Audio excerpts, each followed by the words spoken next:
بسم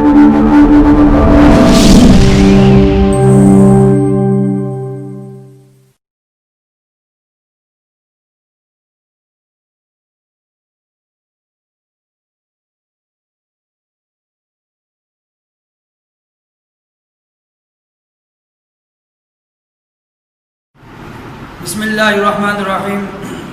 بیٹا آج آپ پڑھیں گے سورۃ الاحزاب کا رکوع نمبر 5، صفحہ نمبر 36 نکالیں اور دیکھیں۔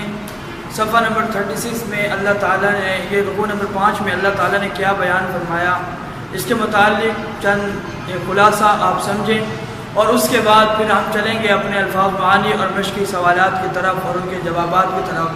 بیٹا صفحہ نمبر 36 پہ پہلی 3 لائنوں کے اندر اللہ تعالیٰ نے مسلمان مردوں اور مسلمان عورتوں کے چند اوصاف صفتیں بیان فرمائی ہیں کہ کسی آدمی نے مسلمان پکا سچا دیکھنا ہو تو ان میں یہ صفات ہوں گی۔ نمبر 1، مسلمان مرد مسلمان عورتیں، مومن مرد اور مومن عورتیں۔ اصل پہ ہوا یہ حضرت سلمہ رضی اللہ تعالیٰ عنہ حضور علیہ السلام کے پاس تشریف لائیں، عرض کیا یا رسول اللہ صلی اللہ علیہ وسلم، یہ جتنے بھی احکامات آتے ہیں وہ مردوں کے بارے میں آتے ہیں، عورتوں کے بارے میں تو آتے نہیں۔ چنانچہ ان کے اس سوال پر یہ آیت نازل ہوئی، اس میں جہاں مردوں کا ذکر ہے تو ساتھ ساتھ عورتوں کا بھی ذکر ہے۔ ان المسلمین والمسلمات، مسلمان مرد مسلمان عورتیں، والمؤمنین والمؤمنات، یعنی مومن مرد اور مومن عورتیں۔ یہاں ایک سوال سمجھے کہ مسلمان کسے کہتے ہیں اور مومن کسے کہتے ہیں۔ بیٹا جس آدمی نے کلمہ پڑھ لیا لا الہ الا اللہ محمد رسول اللہ، اس کو کہیں گے کہ یہ مسلمان ہے، آگے وہ نیک عمل نہیں کرتا اور اس کا انتقال ہو جاتا ہے، یا وہ نیک عمل کرتا ہی نہیں ہے، موجود ہے، تو کہیں گے یہ مسلم ہے، مسلمان ہے۔ اور مومن اسے کہیں گے کہ جس نے کلمہ بھی پڑھا ہو اور اس کے بعد جتنے احکامات دین کے ہیں اس پر عمل بھی کرتا ہو۔ تو ہر مومن کو مسلم تو کہیں گے لیکن ہر مسلم کو مومن نہیں کہیں گے، یہ اس کا مطلب ہے مسلمان مرد اور مسلمان عورتیں۔ اس کے بعد فرمایا فرما بردار مرد فرما بردار عورتیں، یہ صفات بیان ہو رہی ہیں۔ راست باز کا مطلب ہوتا ہے سچے مرد اور سچے عورتیں، صبر کرنے والے مرد اور صبر کرنے والے عورتیں، اور اسی طریقے سے اللہ سے ڈرنے والے مرد، والخاشعین والخاشعات، اور ڈرنے والی عورتیں، اور صدقہ دینے والے، خیرات دینے والے مرد اور خیرات دینے والی عورتیں، روزے رکھنے والے مرد اور روزے رکھنے والی عورتیں، اپنی شرمگاہوں کی حفاظت کرنے والے مرد اور شرمگاہوں کی حفاظت کرنے والی عورتیں، اور خدا کا ذکر کثرت سے کرنے والے مرد اور کثرت سے کرنے والی عورتیں۔ یہ صفات بیان کرنے کے بعد انہیں کس اجر اور کس نوید کی خوشخبری اللہ نے بیان فرمائی۔ اللہ نے فرمایا کہ ان کے لیے خدا نے بخشش اور اجر عظیم تیار کر رکھا ہے، جن میں یہ اوصاف ہیں ان کے لیے اللہ نے بخشش اور اجر عظیم تیار کر رکھا ہے۔ اس کے بعد اگلی آیت میں ایک اصول اور ایک ضابطہ اور ایک طرز عمل مومنین کے یہ فرمایا کہ جب اللہ اور اس کا رسول صلی اللہ علیہ وسلم کوئی فیصلہ مقرر کر دے تو پھر اس میں تمہارا کچھ اختیار نہیں ہے، اس میں زیادہ بحث نہیں کرتے۔ ایک واقعہ مختصر سمجھیں۔ حضور علیہ السلام نے کے پاس ایک منافق اور ایک مسلمان ہے، تو حضور علیہ السلام نے فیصلہ جو ہے بلکہ ایک منافق اور ایک یہودی آیا، تو حضور علیہ السلام سے زمین کے بارے میں فیصلہ کروانا چاہا تو حضور نے فیصلہ یہودی کے بارے میں کر دیا۔ اب ہوا یوں کہ وہ منافق جو تھا وہ کہنے لگا کہ نہیں، ہم یہ مشورہ جو ہے یہ فیصلہ حضرت عمر رضی اللہ عنہ کے پاس لے جاتے ہیں، جو انہوں نے فیصلہ کر دیا تو اس پر ہم عمل کریں گے۔ چنانچہ یہودی نے کہا چلو وہاں چلے جاتے ہیں۔ حضرت عمر رضی اللہ عنہ کے گھر کا دروازہ بجایا، باہر نکلے، تشریف لائے، عرض کیا اس منافق نے کہ جی میری زمین ہے، اس پہ اس یہودی نے قبضہ کر لیا۔ یہودی نے کہا کہ میری زمین ہے اور اس پہ اس نے قبضہ کر لیا، تو آپ فیصلہ کر دیں۔ جبکہ پہلے یہودی نے یہ بھی بتایا کہ ہم پہلے حضور کے پاس جو ہے ان کے نبی ان کے پاس تشریف لے گئے ہیں، انہوں نے فیصلہ میرے بارے میں کر دیا۔ تو حضرت عمر رضی اللہ عنہ سمجھ گئے کہ یہ جو ساتھ ہے یہ بدبخت منافق ہے، تو انہوں نے فرمایا کہ اچھا تم یہاں پہ کھڑے، میں اندر سے آتا ہوں۔ تو وہ اندر سے آئے، واپس جب اندر گئے تو وہاں سے تلوار ننگی لے کے آئے اور باہر نکلے تو اس منافق کا سر قلم کر دیا۔ اور اس موقع پر یہ ارشاد فرمایا کہ جب حضور کوئی فیصلہ فرما دے تو پھر ہمیں کیا اختیار ہے کہ ہم حضور کے فیصلے کو رد کر دیں۔ تو اس آیت میں یہی فرمایا ہے کہ جب اللہ اور اس کے رسول کوئی امر کسی کام میں کوئی فیصلہ مقرر کر دیں اس میں اپنا کچھ اختیار نہ سمجھیں۔ اس کے بعد اللہ تعالیٰ نے حضرت زید رضی اللہ تعالیٰ عنہ کے متعلق، اور ایک مزے کی بات یہ ہے کہ 1,00,000 کموں پہ 24,000 یا 44,000 صحابہ کی تعداد ہے، کسی صحابی کا نام قرآن میں نہیں ہے، کسی صحابی کا نام۔ ہاں ایک صحابی کا نام قرآن میں موجود ہے، وہ اسی صفحہ نمبر 36 پہ آپ دیکھیں گے، آپ کو لکھا ہوگا فلما قضا زید منہا، یہ حضرت زید رضی اللہ تعالیٰ عنہ، صرف اس صحابی کا نام موجود ہے، باقی کسی کا نام جو ہے وہ قرآن میں موجود نہیں ہے۔ تو حضرت زید رضی اللہ تعالیٰ عنہ کے متعلق پہچان بھی، حضرت زید آپ صلی اللہ علیہ وسلم کے منہ بولے بیٹے تھے، آپ صلی اللہ علیہ وسلم نے ان کا نکاح اپنی پھوپھی زاد بیٹی حضرت زینب بنت جحش الاسدیہ ان سے کروا دیا، پھر حضرت زید کے ان سے جو ہے تعلقات صحیح نہ رہے تو حضرت زید نے ان کو طلاق دے دی، جبکہ حضور منع بھی فرماتے تھے، روکتے تھے کہ حضرت زید تم طلاق نہ دینا، لیکن حضرت زید نے طلاق دے دی۔ تو یہ واقعہ اللہ نے اس میں بیان ہوا۔ اس کے بعد آگے فرمایا کہ ما کان علی النبی من حرج فیما فرض اللہ علیہ، کہ پیغمبر پر اس کام میں کوئی تنگی نہیں ہے کہ جو خدا نے ان کے لیے مقرر کر دیا اب وہ اس کو کریں، وہ یہ نہ سمجھے کہ یہ میرے لیے مشکل ہے۔ جو بھی نبی آئے، جو اللہ کی طرف سے حکم نازل ہوتا ان پر کچھ تنگی نہیں ہوتی، ہم مسلمانوں پہ تنگی ہوتی ہے، ہم سمجھتے ہیں یہ مشکل کام ہے، جبکہ انبیاء یہ نہیں سمجھتے تھے۔ اس کے بعد فرمایا کہ جو لوگ وہ ہیں، وہ کچھ لوگوں کی صفات بیان فرمائی کہ کچھ لوگ ایسے ہیں جو اللہ کا پیغام جوں کے توں، یعنی جیسے آیا ویسے ہی آ کے پہنچاتے ہیں، اور وہ اللہ کے علاوہ کسی سے نہیں ڈرتے۔ وکفیٰ باللہ حسیبا، اور یاد رکھنا کہ ایسے لوگوں کو اللہ ہی کافی ہے۔ اور اس کے بعد ختم نبوت کے متعلق بیان فرمائی اللہ تعالیٰ نے آیت کہ دیکھو محمد صلی اللہ علیہ وسلم تمہارے مردوں میں سے، یعنی کہ مردوں میں سے کسی کے باپ نہیں۔ اعتراض کیا ہوا کہ حضرت زید کے حضور علیہ السلام باپ ہے، تو اللہ نے یہ آیت نازل فرمایا کہ حضور مردوں میں سے کسی کے باپ نہیں ہے، ہاں حضور کی بیٹیاں تھیں، بیٹے جو ہے وہ فوراً فوت ہو جاتے تھے، تو یہاں یہ فرمایا کہ حضور علیہ السلام مردوں میں سے کسی کے باپ نہیں، ولکن رسول اللہ، تو پھر کون ہے؟ اس کا جواب دیا وہ اللہ کے رسول ہے، وخاتم النبیین، اور آخری نبی ہیں، ان کے بعد اور کوئی نبی نہیں آ سکتا، قیامت آ سکتی ہے، کوئی نیا نبی نہیں آ سکتا، اگر کوئی آئے گا تو وہ جھوٹا ہوگا، وہ سچا نہیں ہوگا۔ تو یہ اس میں اللہ سورۃ الاحزاب کے رکوع نمبر 5 میں مختصر خلاصہ آپ نے سنا۔ بیٹا اب اس کے بعد ہم چلتے ہیں الفاظ معانی کی طرف، اور پھر سوالات، اور پھر آخر میں آیات کا ترجمہ ہوگا۔ اس میں سب سے پہلا لفظ ہے القانتات، مانا مطیع فرما بردار عورتیں۔ دوسرا الخیرہ، اس کا معنی ہے اختیار۔ پھر ہے تخفی، تو چھپاتا ہے۔ وطرن، حاجت۔ المتصدقین، صدقہ دینے والے۔ امسک، تو روک رکھ، یعنی کہ روک کے رکھنے کو امسک کہتے ہیں۔ مبدی، ظاہر کرنے والا۔ خاتم النبیین، آخری نبی۔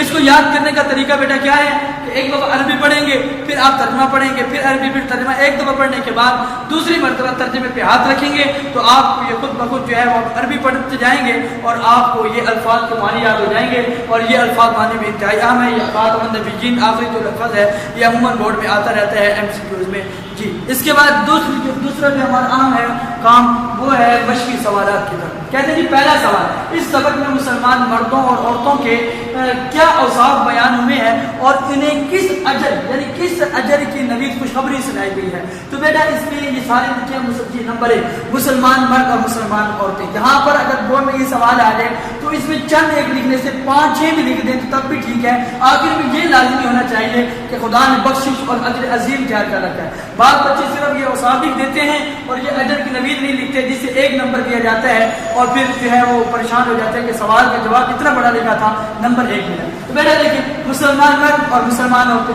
مومن مرد اور عورتیں، فرما بردار مرد اور عورتیں، سچے مرد اور عورتیں، صبر کرنے والے مرد اور عورتیں، ڈرنے والے مرد اور عورتیں، خیرات کرنے والے مرد اور عورتیں، روزے رکھنے والے مرد اور عورتیں، اپنی شرمگاہوں کی حفاظت کرنے والے مرد اور عورتیں، خدا کو کثرت سے یاد کرنے والے مرد اور عورتیں۔ تو ان سب کے لیے یہ جتنے اوصاف بیان ہوئے ہیں آخر میں فرمایا اور ان کے لیے خدا نے بخشش اور اجر عظیم تیار کر رکھا ہے۔ اسی طریقے سے اگر بیٹا یہ سوال کتاب میں دیکھنا چاہیے کہ یہ کہاں ہے تو بیٹا صفحہ نمبر 36 میں آپ دیکھیں گے یہ پہلی 3 لائنیں، یہاں سے صفحہ نمبر 36 شروع میں پہلی 3 لائنیں ان المسلمین سے لے کے یہ چوتھی لائن کی شروع میں اجرا عظیمہ اور اجر عظیم تیار کر رکھا ہے۔ یہاں سے یہاں تک یہ پہلا سوال کا جواب ہے، اگر بک میں نشان لگانا چاہتے ہیں تو یہاں لگا لیں۔ اس کے بعد دوسرا سوال، اللہ اور اس کے رسول صلی اللہ علیہ وسلم کے فیصلوں کے بارے میں اہل ایمان کا طرز عمل کیا ہونا چاہیے؟ تو اس کا جواب کسی مومن مرد اور مومن عورت کو حق نہیں ہے کہ جب خدا اور اس کے رسول صلی اللہ علیہ وسلم کوئی فیصلہ مقرر کر دے تو اس میں اپنا کچھ اختیار سمجھے۔ اگر کوئی بچہ اس کو بک میں دیکھنا چاہے کہ یہ سوال کا جواب کہاں ہے تو بیٹا آپ دیکھیں 1 2 3 4 چوتھی لائن کے بعد جہاں تک پہلا سوال ختم ہوا ہے اسی سے آگے آپ کو نظر آئے گا وما کان للمؤمن ولا مومنۃ، اور کسی مومن مرد اور مومن عورت کو حق نہیں ہے کہ جب خدا اور اس کا رسول کوئی امر کہتے ہیں کوئی فیصلہ کوئی کام مقرر کر دیں تو وہ اس کام میں اپنا کچھ اختیار سمجھے. یہ یہاں تک اس کا یہ دوسرے سوال کا جواب ہے. یہاں پہ نشان آپ لگا سکتے ہیں. اسی طریقے سے بیٹا تیسرا سوال ہے السوال الثالث. اس سبق میں حضرت زید رضی اللہ عنہ کے بارے میں جو باتیں بیان کی گئی ہیں ان کی وضاحت کریں. بیٹا یہ بک کے اندر تو اس میں ایک جو ہے وہ اجمالاً ذکر کیا گیا ہے, تفصیلاً جو ہے وہ یہ ذکر کیا گیا. اس کو جو ہے وہ آپ اس سوال کا جواب یہ آپ لکھیں گے تو یہ آسانی ہوگی اور یہ عام فام سمجھایا گیا. جبکہ قرآن مجید میں اللہ تعالیٰ نے جو ہے وہ مختلف طریقوں سے بیان فرمایا کہ ایک شخص کو کہا کہ وہ اپنی بیوی کو روک کے رکھ, چنانچہ انہوں نے نہیں روکا تو پھر انہوں نے طلاق دے دی. حاجت نہ تو بچوں کو مشکل جو ہے وہ سمجھ نہیں آتی کہ اس سوال کا کیا جواب ہے, تو اس کی آسانی کے لیے اس کا جواب یہ لکھ دیا گیا. دیکھیں حضرت زید رضی اللہ عنہ آپ صلی اللہ علیہ وسلم کے منہ بولے بیٹے تھے. ایک آپ صلی اللہ علیہ وسلم نے ان کا نکاح حضرت زینب بنت جحش رضی اللہ تعالی عنہا سے کروا دیا. حضرت زید رضی اللہ عنہ کو حضرت زینب سے حاجت نہ رہی, یعنی ان کے تعلقات سے ہی نہ رہے, تو حضرت زید رضی اللہ عنہ نے حضرت زینب کو طلاق دے دی. پھر آپ صلی اللہ علیہ وسلم نے حضرت زینب سے نکاح کر دیا. یعنی یہ جو خلاصہ ہے یہ اس کے اندر بیان کیا گیا ہے. یہ آپ یوں سمجھیں. اگر کوئی بچہ پوچھنا چاہتا ہے جی ہم نے یہاں سے دیکھ کے لکھنا تو کہاں سے نشان لگائیں, تو بیٹے یہ نیچے سے تیسری لائن جو دیکھیں گے بلکہ یہاں سے اسی سے آگے 1 2 3 4 5 پانچویں لائن درمیان میں دیکھیں. یہ یہاں سے اور جب تم اس شخص سے جس پر خدا نے احسان کیا یعنی حضرت زید, اور تم نے بھی احسان کیا یعنی حضور نے ان کا نکاح حضرت زینب سے کر دیا, یہ کہتے تھے اپنی بیوی کو اپنے پاس رہنے دو. حضور حضرت زید سے کہتے تھے اپنی بیوی کو اپنے پاس رہنے دو اور خدا سے ڈرو.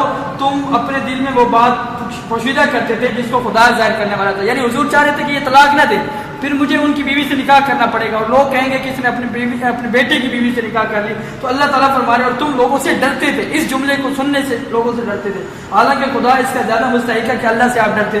جب زید نے اس سے کوئی حاجت متعلق نہ رکھی یعنی اس کو طلاق دے دی تو ہم نے تم سے اس سے نکاح کر دیا. یہ یہاں تک نکاح کر دیا تک یہ حضرت زید کے بارے میں جو ہے وہ باتیں بیان کی گئی ہیں. اس کے بعد بیٹا یہ مشکی آیات کا ترجمہ انتہائی اہم آیات ہیں. بورڈ میں عموماً یہ تینوں آیتوں میں سے ایک نہ ایک آیت ضرور آتی ہے.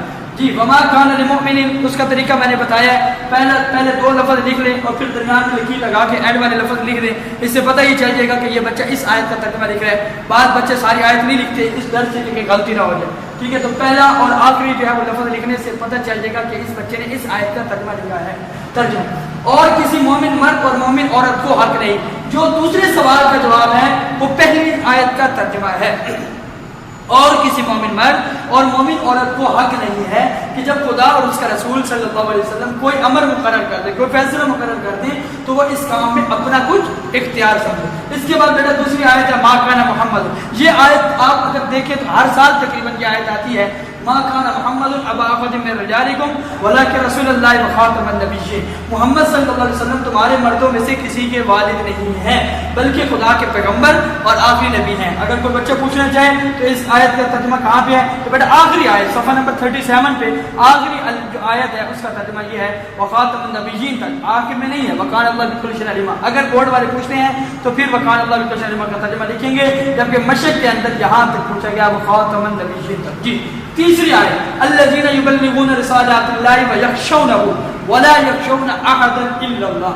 اس کا ترجمہ جو خدا کا پیغام جو کہ تو کا مطلب ہے جیسے آیا ویسے پہنچا دیا. اس نے اپنی طرف سے کوئی جو ہے رد و بدل نہیں کی. جو خدا کا پیغام جو کہ تو پہنچاتے ہیں اور اس سے ڈرتے ہیں, یعنی اللہ سے زیادہ ڈرتے ہیں اور خدا کے ساتھ کسی سے نہیں ڈرتے. کوئی بچہ پوچھنا چاہتا ہے کہ یہ آیت کہاں ہے, تو بیٹا یہ صفحہ نمبر 36 پہ سب سے آخری لائن میں آپ دیکھیں گے الذین یبلغون, اور جو خدا کے پیغام جو کہ تو رسالات اللہ ویخشون ولا یخشون الا اللہ, الا اللہ تک پوچھا گیا اور چاہتے ہیں اور اس سے ڈرتے ہیں, خدا کے سوا کسی سے نہیں ڈرتے. یہ یہاں تک اس کا جو ہے وہ ترجمہ ہے. یہ آیت بھی عموماً بورڈ میں آتی ہے پوری آیت. اس میں اس سے اوپر والی آیت بھی جو ہے صفحہ نمبر 36 پہ دوسری لائن کے درمیان میں ما کان علی النبی من حرج, یہ آیت بھی عموماً کبھی کبھی بورڈ میں آ جاتی ہے. تو بیٹا یہ تھا پورا سبق کا خلاصہ اور سوال کے جوابات. بیٹا آپ تمام بچے ان کو یاد کریں.